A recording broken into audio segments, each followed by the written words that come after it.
Well, I'm very excited. Number one, always coming back to New York is a great thrill. That things went so well this year is really much more fun playing tennis this way after a tough year last year. And I must say my level of play was great in Cincinnati in particular. I think Toronto was really good, but it was the first tournament back onto the hard courts. And I'm really pleased to see that I've been able to actually maintain my level of play from the clay to the grass to the hard courts now. So I really have good confidence ahead of the US Open.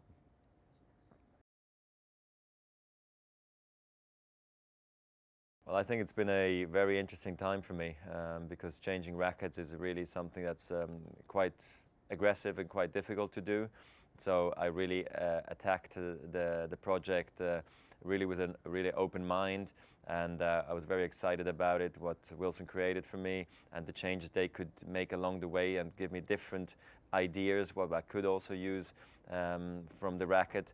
But what I knew is that I wanted a feel that felt like from the old pro staff that I've been playing for so long, but then going into a bigger head size, wider beam, easier power, bigger sweet spot, easier to play attacking tennis, more risky tennis, and it's really paying off. I must say I'm playing great tennis right now, and I'm super excited about how things are going because it wasn't understood that it was going to be this way because I played for too long with the other racket and I was too successful. So it's nice to see that it's all working well on, really on the tennis court.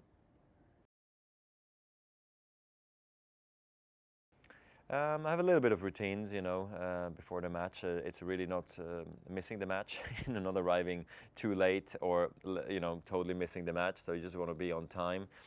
So that's always something I put in my head. Just that, get to the courts, you warm up, take a shower, go eat. And then sometimes you play cards or you just hang around, talk about the match usually once more, just go through the last details of what you want to do. And then half an hour before you play, but you don't always know exactly when you're going to play, you just start warming up, you're ready to go, and then you go out there and, just get the best wishes from the coaches, and there you go.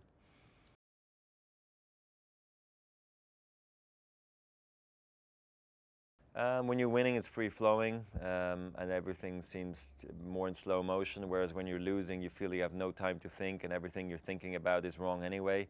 So sometimes it's really complicated when you're down in the score.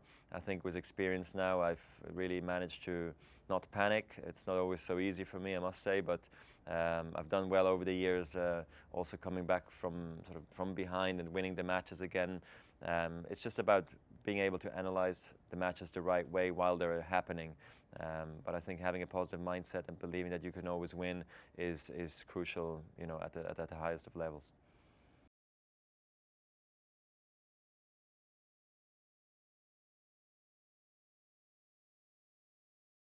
I mean, it's a big honor for me. I've always enjoyed playing the Wilson racket, being with the brand. I've been with them for so long, since I'm a little boy tennis player, and Pete and Stefan Edberg, they were my heroes. So growing up, I wanted to be like them, I guess, with my own character and my own technique and all that stuff. But that's always also the racket I wanted to play with. So now for me to have my own autograph racket now, it's like, it's a bit surreal, I must say, but I think it's really interesting times for all of us, that at this age, at this time of my career, that I'm still able and, I'm willing to change. I think it was a great opportunity for me and also for Wilson, and they're celebrating the 100 years now, so it's all happening at the same time. So I think it's really, really cool, and I hope really that people are also going to enjoy buying the racket because it's going to come out on October 1st.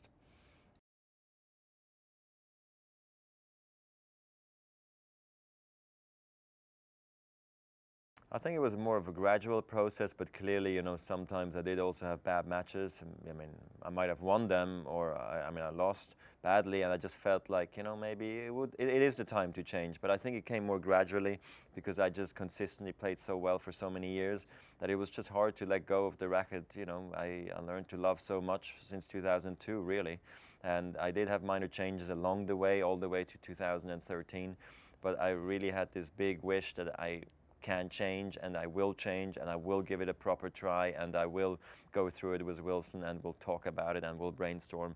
That's exactly what we did. So the result is amazing. I'm playing so well. It's helping me to play attacking tennis. It's more forgiving. It has a bigger sweet spot. Yeah, and it gives me easier power. It's all the things I was looking for, and I'm able to manage all those things, and I'm happy that people can buy it now in the shops on October 1st, and yeah, I'm happy that it's working on the court, so it's most important anyway. I mean, I was not going to change if I didn't believe in it.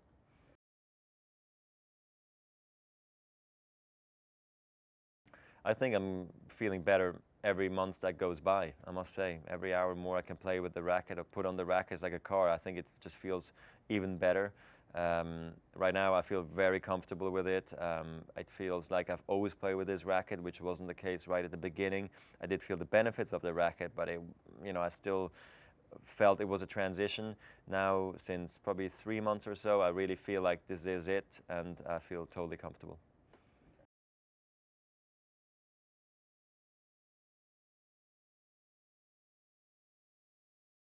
Well, the black racket, it was something we had to do because it was a racket that wasn't out on the market.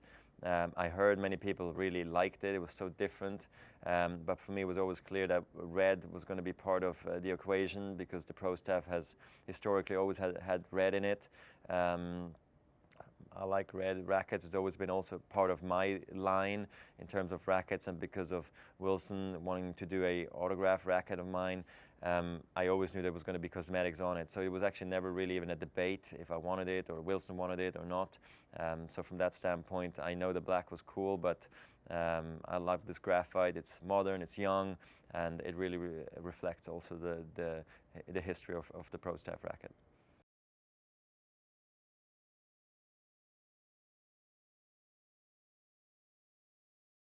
No, not at all. I mean, Edberg's actually playing the racket as well, and he also got the matte black racket when he was out there. I think he was one of the only guys who actually had it, besides myself, and he loved it. He liked the easier feel it had because he also remembers how hard he had to work with the 85. I mean, it was a great racket, and it had the best sweet spot in the world. But I still think he enjoys playing with an easier racket today that just feels totally comfortable, and he doesn't feel like it is cheating. I also don't, actually.